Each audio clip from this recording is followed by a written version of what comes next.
Hello and welcome to the Families Embracing Diversity conference. I almost said podcast conference. We are very happy to have you here today.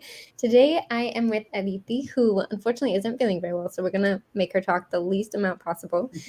But she is an amazing multi-award-winning, best-selling author of I think actually more than nine diverse books, including a picture book voted teacher pick by Amazon, How Our Skin Sparkles, and an award-winning book for being a global citizen, Strong Roots Have No Fear, and Raising the Global Mindset. Her books aim to give multicultural mindsets a strong sense of identity while building cultural awareness. Thank you so very much for being here with us today. How are you Thank you doing? for having me. Thank you. I'm so glad. And I apologize to everyone watching because I am so stuffy. No thanks to allergies season, I call it now. Allergy season is truly the But I worst. really had to show up because this is so important. Thank you so much, Vanessa, for creating this conference. Like we were just talking off camera, that it's so important for parents to realize the importance of these uh, lessons in life. So Yes. often forgotten. Agreed, agreed. So just like in the last session, we do have a raffle that we'll be doing in the end. So if you want to use the hashtag books, that will get you entered into the raffle for a book bundle from Language Lizard. And Yay. I will try and show you the what the book bundle looks like in a second.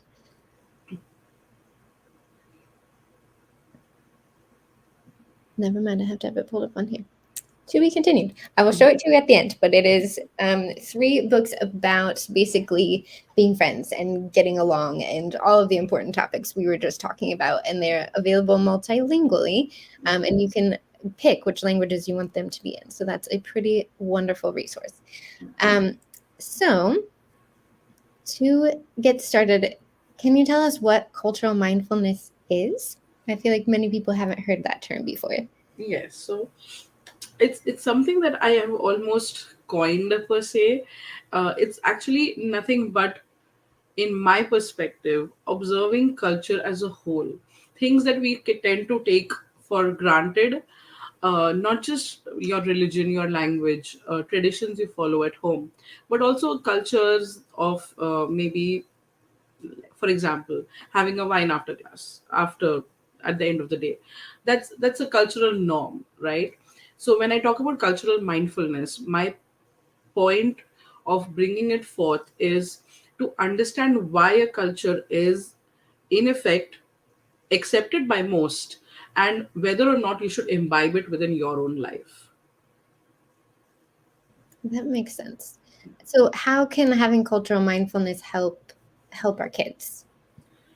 So uh, I will start with my own journey. When I was a new mom, I had started writing by then. So for those who don't know me very well, I started raising world children in 2017. It was after I felt that there were not enough platforms that had various voices coming together to talk about the challenges of parenting, because a lot more of our homes are multicultural in the aspect of not just two parents from different parts of the world or parts of a country, but we are families who are moved. I'm of Indian heritage. I'm building a life here in US. We are exposed to so many other cultures, and that is multicultural parenting as well, because we need to make sure our kids are aware of how to be kind to other cultures as well as be accepting of their own culture, because it's very difficult. We often underestimate the challenges children face in growing up in an environment that often challenges who they are. And if we do not make sure that they are very well aware of their own culture as well as other cultures around them, they often do not have a voice to stand up, which is when they kind of get a little bit confused. You know how they say confused desis kind of term, which is a term I hate, because all anyone needs in this world is to understand, from childhood growing up, is that your identity is beyond your language, your culture, your home culture, your religion, the state you live in, the country you live in. It is who you are and what you are made of, your values. Often we kind of narrow our vision down and think that, oh, I teach creative writing to kids. I coach authors for publishing. And it's interesting, a lot of my students often tell me that, oh, my friend who's American. And I said, wait, you are American? And they're like, no, I'm Indian. And I said, do you have an American passport? They're like, yes. I said, then you're American. You need to remember that your citizenship is American. You are completely American. You're an American citizen of Indian heritage. And kids are not often explained this. They're often raised to be uh, torn between their heritage country and the country in which they live in. And often even their loyalty and their uh, where they come from is confused by that, because when they're sitting in the bus or and in the classroom, there are often kids from other cultures who are like, oh, I'm from Spain and this is the food we eat, and why do you people eat your food with your hands? Those kind of questions come up. If a child is aware of their own culture, if they understand their own culture, and they understand that every family has their own set of rules, have their own set of values, have their own traditions, then the world can become a better place for our children growing up. Ways to do this, of course, is to have these important conversations. So many people have said that, I asked them, why do you do this? Because I'm a very curious person. And of course, curiosity, when combined with a humble ask, is very well received. And I've often asked people that, why do you fast? What time do you stop your fast? Or, oh, this is interesting. I've never heard of this culture. Can you explain to me why you do this? A lot of times I get beautiful answers. Unfortunately, few times I get, oh, we've always done it this way. And that is when it kind of, I feel like when you have such traditions that you carry forward without understanding why your family is choosing to carry this tradition forward, you're not going to be able to answer about it when someone questions you. So having these conversations is important. Reading diverse books, watching diverse content, experiencing diverse foods and cultures is important, because all of that is important for kids to understand that, oh, there is another way to live as well, and that's fine too. We don't have to judge someone else, and that is why they are not allowed to judge us as well. And that is where the strength of character can be developed. There's so much I love about what you just shared. The fact that identity is more than just your language, where you're from, it's values, it's who you're raised to be. But also, if we don't have the conversations about that, our kids don't know what to say when people question it. And it can go the opposite too. I've run into where we live, it's not a super diverse place. And I've run into kids who don't speak their heritage language and don't really know about their heritage culture. And so you ask them, where are you from? And they say, here. Well, where's your family from? Here. And and there's more to the story, but they don't know, and they were never taught, and they've never questioned it. And it is important to make sure that we are having those conversations so that they can have a response, and so that they can, when questions happen, they feel confident in giving answers. I love that. So you've written a lot of amazing books for children and for adults. How can those books help us develop and foster cultural mindfulness? Like I mentioned earlier, the books that I have written, most of them are inspired by true stories that happen to my own kids. Raising the Global Mindset is my labor of love, which 25 of us, we went got together, and we put our resources together. And that is a book which has a lot of content for parents, for corporate workshops, if they're looking for diverse workshops where they can have these conversations, where stories from different avenues, different ways. Everyone lives life. I'm sorry, I'm having trouble even putting my thoughts together right now, I'm but sorry. so when you read lived stories like the ones I have written, you understand that there is another way to think. Like for how our skin sparkles, like what you just said, for example, also, like when a person is asked a lot of times, I growing up, I used to get very annoyed that, why do people have to ask this question? Because my answer was so elaborate because my parents are from different parts of India and I was raised in Kuwait. So I was like, why do people even bother asking me? It's so annoying to answer. But that's another perspective, and that's important for everyone to understand. How Our Skin Sparkles, the book I was my first children's book. It's a book that helps kids understand using science and culture. Because often parents only talk about science or they only talk about culture. And if they talk about science and culture both, they forget to mention the fact that their skin color is not even important. It is a part of who they are. It's not their identity. Small or tall, We Sparkle After All is about how my daughter is often teased about being short. But the book talks about how our height is affected by our genes and our culture and our heritage. And again, it's our choices and our actions make who we are, make us who we are. Amaya's Two Worlds is about me growing up where people often don't realize that it is kids like me who were raised in Kuwait. Like I used to feel most misplaced when I used to go to India, which people don't understand. They're like, oh, okay, she looks Indian, so she must be from India or whatever.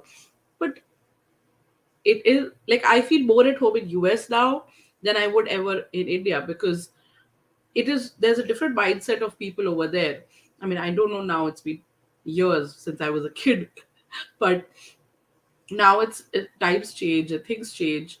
But law often teachers and parents don't understand, like I mentioned earlier, that we do not and often not able to comprehend the environment we are creating or the struggles that the kids already have in in being on these different borders.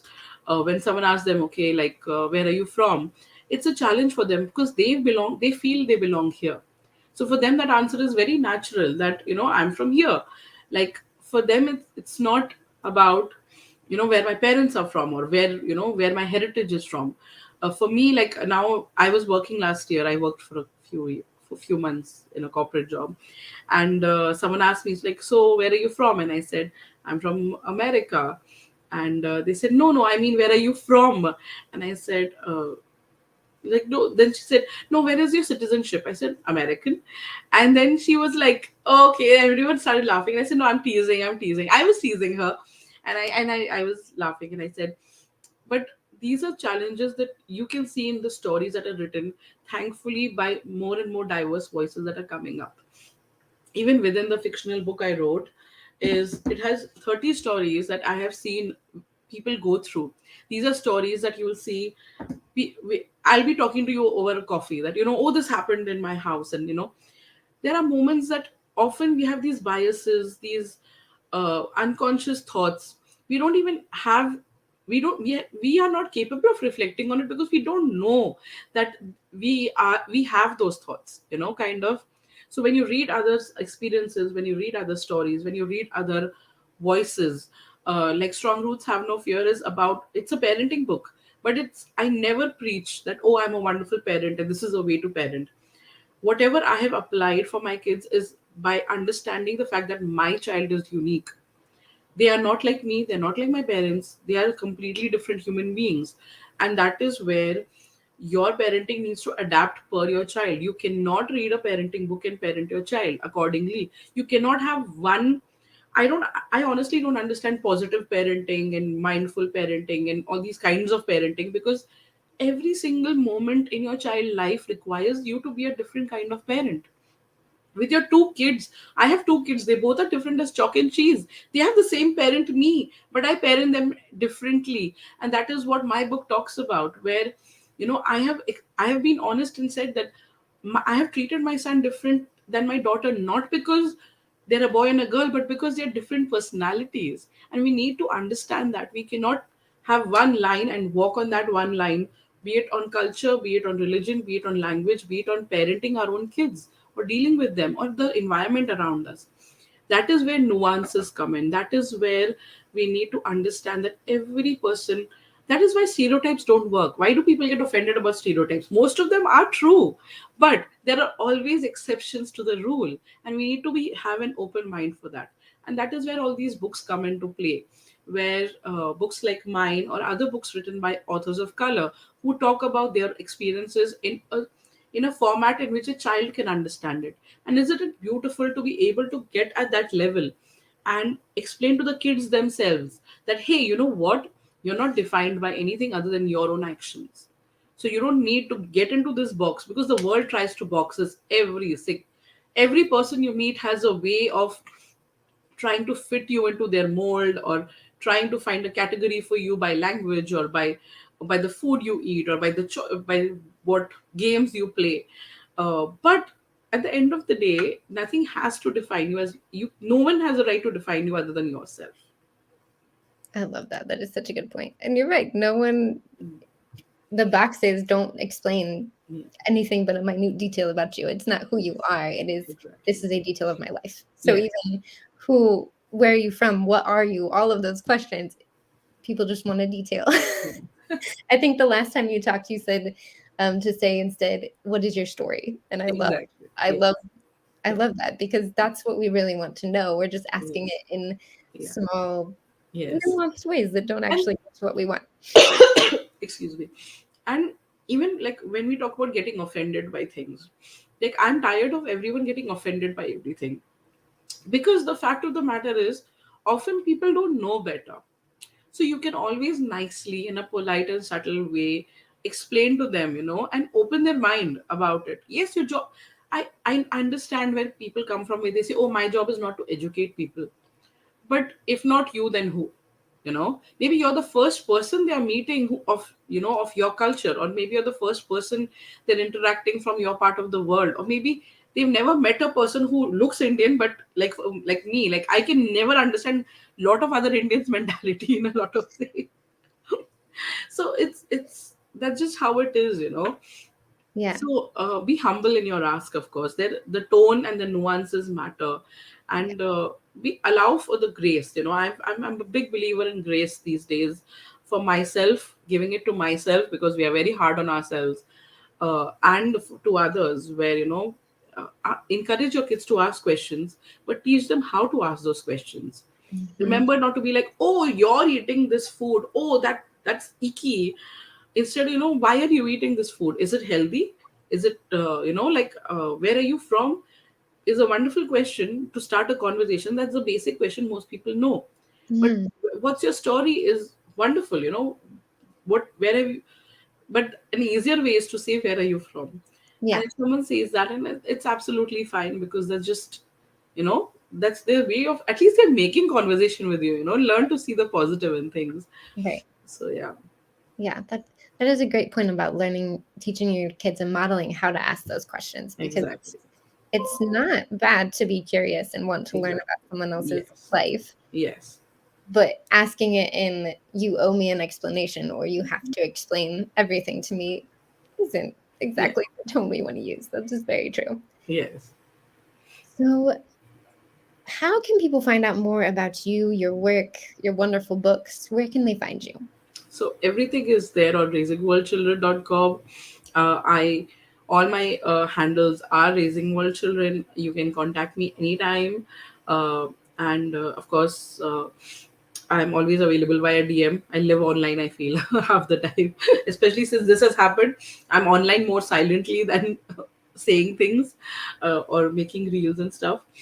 But yes, I would love to connect with anyone who's interested in learning more, or has questions, or has a lot of parents actually reach out to me with issues their kids are facing at school and things like that. And while I wish it was not happening, it does happen a lot. And if you're struggling, please feel free to reach out. My website has a ton of resources, not just by me, and I never say I'm an expert, but I have learned from other parents, which is why the platform is called Raising World Children, because I believe we are all doing it together. So if you're struggling, feel free to reach out. If you are an expert, please reach out to me, and write on Raising World Children, so I can, lead someone to your resource eventually. I have a lot of free printables and downloads available that your kids can enjoy and learn from. And that's the long and short of it.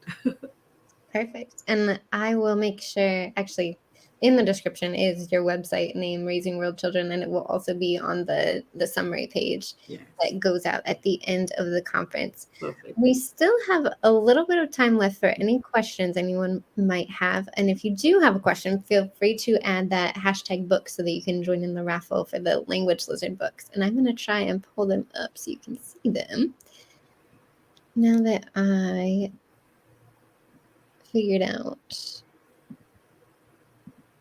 Okay, so this isn't a pretty background. I apologize. But so there are three books Oh, about lovely. we can all be friends, who are we, and be kind, which fit perfectly with what we've just been talking about. So unfortunately, they can only send them within the US. So Yeah. if you are outside of the US, I'm sorry.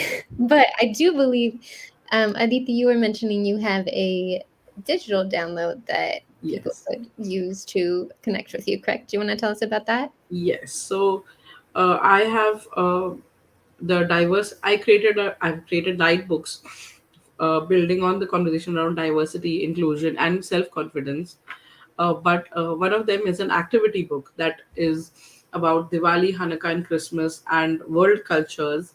And it's a wonderful resource. It's an activity book based on my children's book, Sparkles of Joy. The story is about how these friends come together and celebrate Diwali, Christmas, Hanukkah together, and the similarities and differences of it, which is what the activity book is also.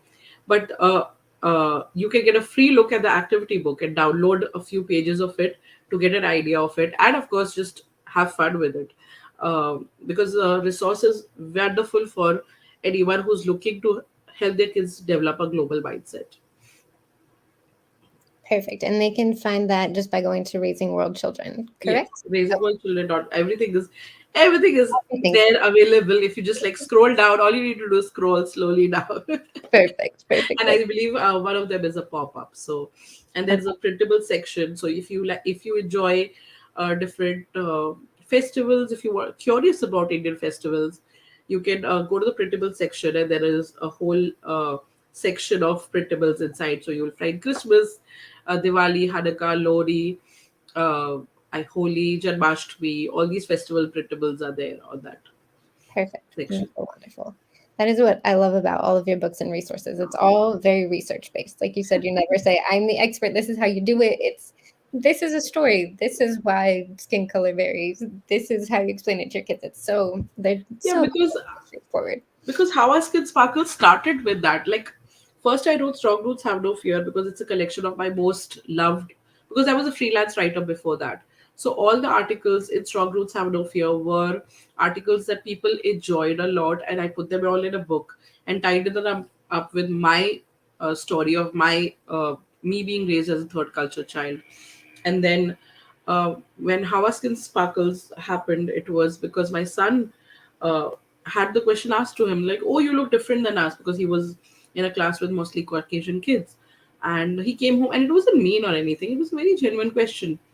But when I told all my friends, everyone had experienced the same with their kids, but no one had answered it, and they were treating it like a joke that, oh, kids do it and things like that. But I was like, okay, the kids need a resource where that has the answers for them, and which is what all my books do. Even my latest book, The Sparkles Within, when I wrote it, it was just about by seeing the fact that I always knew I love writing. Words are like, I love words and I love dancing, but my kids are even now struggling with what they enjoy the most. They enjoy so many things, and that's what the book is about. It's about how a person finds their talent, how a Tanvi wants to perform, but she doesn't know what she wants to perform because all her friends already know. They have been learning dance for years, but she doesn't know what she wants to do. But now that I think about it after it's written, I always tell people it's a way. Sparkles Within is a way to let kids know that their identity is beyond their culture and language and heritage. It's the talent also that they hold and that they work hard at. So Very true, very true. And I think a lot of times as adults, we anything we don't understand, we just say, "Oh, it's a joke. It's and it's a defense because mechanism." often we don't even have the time, right? Who has the time to, find answers? And often we are scared also as parents. I mean, we are all first time parents. No one learns, no one, there's no manual for it. There's no Right. manual for your situation. Just yesterday, I was meeting a few friends, and one of them said that, oh, that if there was a parenting manual, we need a parenting manual that's just exactly about our family, experiencing our problems. That's what we need. That's why all these Facebook groups and Instagram groups, and Instagram the stories, these are so popular, because people can reach out and ask multiple people at the same time that, hey, you know what, how do I deal with this, what do you think? And when you have a group helping you answer, then you're like, oh, if the majority thinks that, then maybe this is the way to go. And that's a great world we live in. That's the advantage of it. Of course, there is many downfalls, but everything comes with the pros and cons. That's It's true. a wonderful world that our children have, if only we can teach them to deal with it in a graceful manner. Right. As we're learning that ourselves at the same time. Constantly. Right? Yeah. To teach something you're figuring out, but you can always learn together.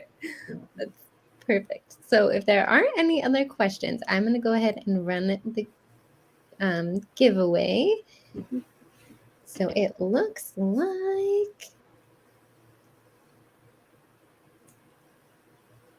Oh, Stephanie Shank asked, do you have books resources for teens? I do. I would say Within is a great resource for, I mean, just to experience different stories is a wonderful. Raising the Global Mindset is also a good resource for teens to read and experience, because it's written by 25 women. But it's not from a parenting perspective, it's just them sharing their struggles growing up, and how they helped, and how they go around things. So it's a good way to raising the global mindset is not age specific, it's useful for all ages. So it would be wonderful for you to check that out and use it. The website, of course, does have, if you just type teens, you'll see a lot of articles written for teens as well. I hope that helps. perfect. Thank you. And thank you, Stephanie, for that question. And while you were talking about that, the raffle finished. So I'm going to share my screen so you can see who the winner is because it looks fun. So, Karen, you are the winner of the Language Wizard book bundle. Go So, get it. what you can do, Karen, is um, you can answer one of the many emails that I've sent you in the past couple days and just say, hey, I won the Language Lizard book bundle, and I will get you connected with the people at Language Lizard so that they can send your books to you. And thank you very much for joining us Thank here. you. And I will make sure that people can easily find all of your information. And thank you for Thank you. putting up with this while you don't feel well. I appreciate No, it. thank you. And I just want to apologize to everyone here, because this is not how I usually sound. So, but thank you so much for giving your time to learning and being open to learning about the world, and being such wonderful parents to mindfully look for resources, which is wonderful. So, thank you, everyone who joined, for the grace you show every single day to your children and to everyone around you. Thank you, everyone. Enjoy the rest of your day. And we will see you at noon to talk about dealing with big emotions, which we all need that. Take care. Hi, thank you, Vanessa. Thank you.